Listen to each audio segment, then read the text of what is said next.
Bienvenidos a Reformas en Debate. Durante los últimos meses, el gobierno del presidente Petro ha presentado ante el Congreso un ambicioso proyecto de reforma laboral. No cabe duda que, de ser aprobado, tendrá consecuencias importantes sobre el mercado de trabajo y sobre la actividad empresarial del país.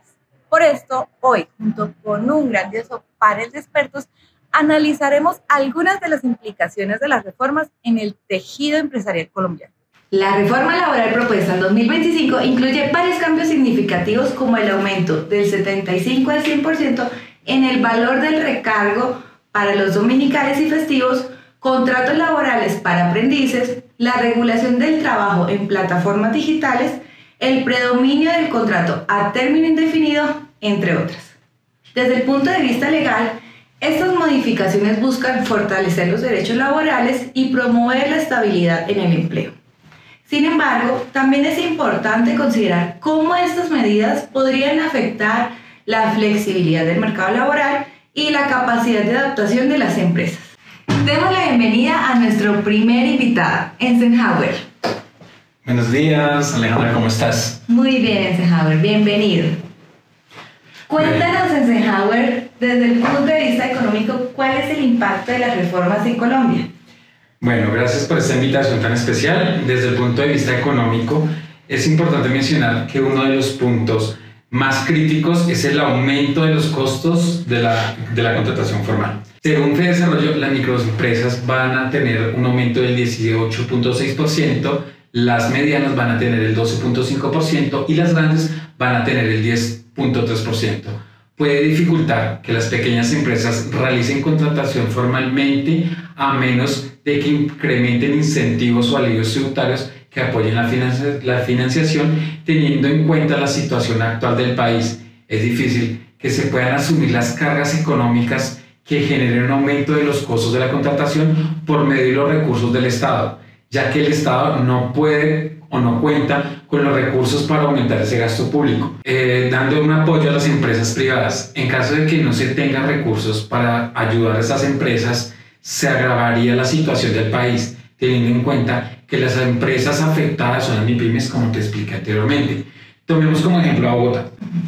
Según la Cámara de Comercio de Bogotá, hay registros de 498.000 empresas MIPYME, de las cuales 481 son micro, pequeñas empresas, es decir, que el 97% de las empresas serán las que aumentarán los costos o asumirán la reforma laboral. Como consecuencias, y teniendo el aumento de la informalidad, según el DANE, en el trimestre de enero a marzo del 2025, proporciona a la población ocupada informal a nivel nacional del 57.2%. lo que representa un aumento del 0.9 puntos porcentuales respecto al mismo periodo del año anterior. Este incremento podría estar relacionado con la mayor costos y rigidez en la contratación formal, lo que lleva a algunas empresas a optar por la informalidad para reducir el gasto público. Bueno, María Beatriz, bienvenida. Cuéntanos tu punto de vista respecto a lo que nos acaba de mencionar Eisenhower. Bueno, muchísimas gracias, Alejandra. Estoy totalmente de acuerdo con lo que dijo Eisenhower. Tanto la reforma laboral como la pensional tienen objetivos muy claros y podríamos decir que hasta necesarios, pero su diseño debe equilibrar los costos para la empresa y sostenibilidad económica del país. Sin políticas de apoyo, el riesgo de mayor informalidad y presión fiscal podría afectar negativamente la inversión, la creación de empleo formal y el crecimiento económico sostenible. La reforma pensional también busca ampliar la cobertura pensionaria, especialmente hacia trabajadores informales y sectores vulnerables, con un sistema más solidario y redistributivo. Según un estudio realizado por la Universidad del Rosario, para el 2023 solo el 21,33% de las personas en edad de pensión estaban pensionados, lo que representa un descenso con respecto a años anteriores. Con el nuevo modelo habrá un pilar solidario que entrega subsidios, se amplía la base de los cotizantes y también se busca combinar la cobertura pública con la eficiencia de los fondos privados. Sin embargo, no podemos desconocer que aunque la reforma busca mejorar la equidad y la cobertura, podría generar una fuerte desestabilización macroeconómica a largo plazo si no se acompaña de fuentes claras y de financiación. Ahora vamos a darle lugar y espacio a nuestra tercera y última panelista. Natalia, bienvenida. Por favor, cuéntanos cuáles son tus opiniones respecto a lo que han mencionado nuestros panelistas el día de hoy. Muchas gracias por tu invitación. Tienes razón, María Beatriz. No podemos dejar a un lado los riesgos que esta implementación trae para el país. ¿Llegarán los subsidios a quienes realmente lo necesitan? Es una gran pregunta que debemos hacernos. Si más personas reciben subsidios, ¿de dónde saldrán los recursos a largo plazo? Según un artículo del Banco de la República, publicado en el 2024, el gasto del gobierno en pensiones fluctuó alrededor del 3,4% del PIB durante el periodo 2015 y 2022. De este monto, en promedio, el 1,1% del PIB se asignó a Colpensiones, el 0,9% del PIB al FOPED, el 0,5% del PIB al FOMAT, el 0,3% del PIB al CASUR, el 0,3% del PIB al CREMIL y el 0,4% del PIB a otro tipo de gastos relativos a pensiones. El ejercicio de la proyección en ciertos supuestos demográficos y macroeconómicos indica que en este escenario base el gasto del gobierno se mantendrá relativamente constante.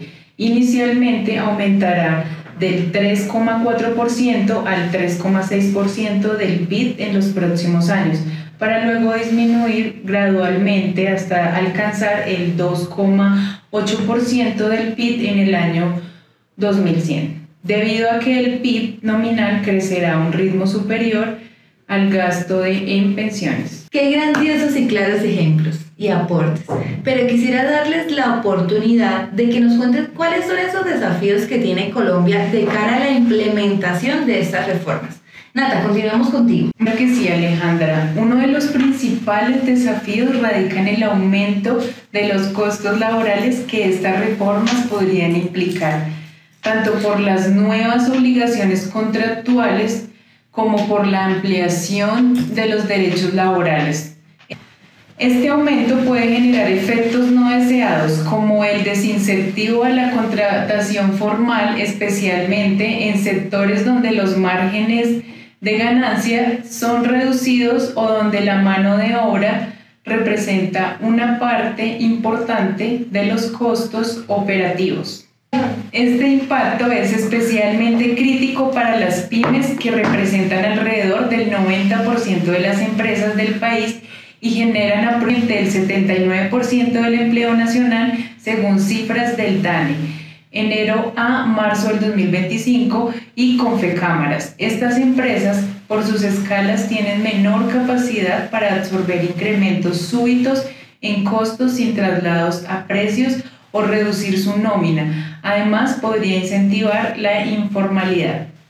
Natalia, no olvidemos que el plano institucional es el reto que el Estado cuente con la capacidad operativa y técnica para hacer cumplir las nuevas normas, en especial en las regiones con la informalidad.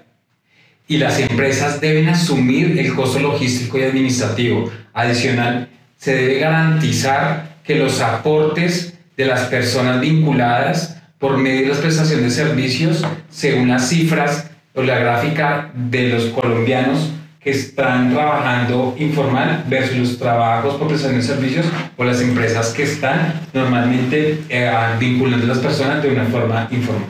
¿Qué me dices de la perspectiva política? Uno de los mayores desafíos de la reforma pensional y laboral no radica únicamente en su diseño técnico o viabilidad económica, sino en su sostenibilidad política a largo plazo.